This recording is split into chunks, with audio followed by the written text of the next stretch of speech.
สบายดีพบกับช่องทรายเดมิกคือเก่ามื้อนี้บ่มีหยังหลายเนาะก็สิมาสอนการใช้สัญญาณของ Beeline เนาะหรือว่าซิม Beeline ซิมดักเจ็ตเนาะหลายคนถามว่าเป็นหยังมันตั้งแล้วสัญญาณบ่ดีใช้แล้วสัญญาณบ่ดี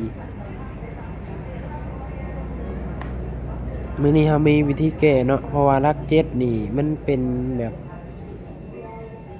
ประหยัดเนาะหลายคนก็อยากใช้แต่ว่าสัญญาณบ่ดีเนาะประหยัดอยู่ที่ว่าหามื้อได้5,000กีบเนาะสมัคร5,000กีบได้5มื้อเดี๋ยวสิเอาให้เบิ่ง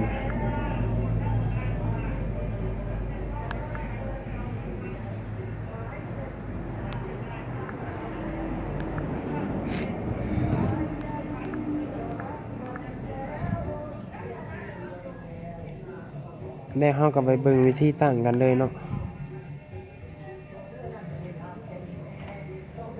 วิธีตั้งก็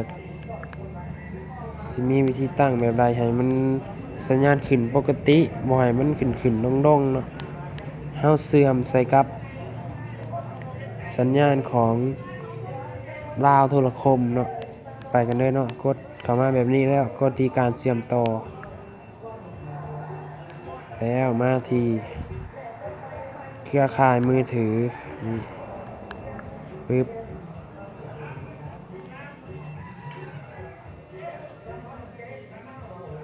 แล้วก็กดมาที่ตัวนี้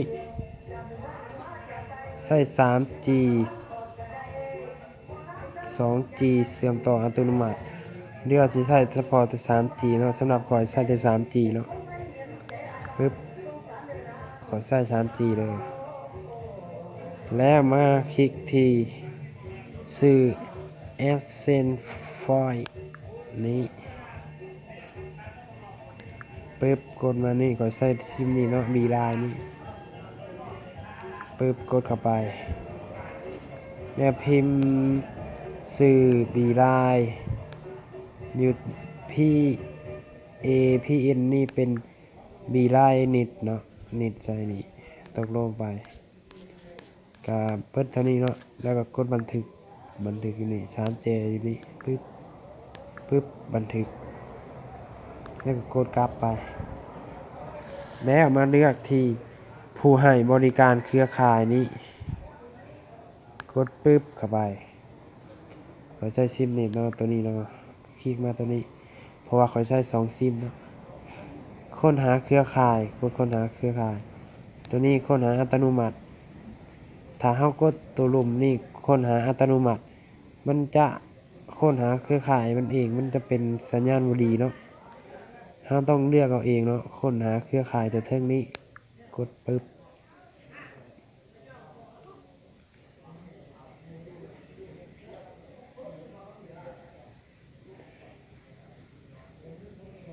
วิธีเฮ็ดก็มี2วิธีเนาะ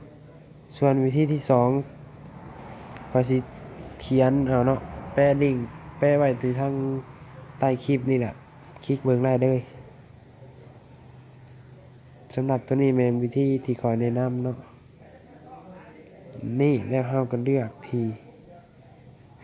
TPL US นี่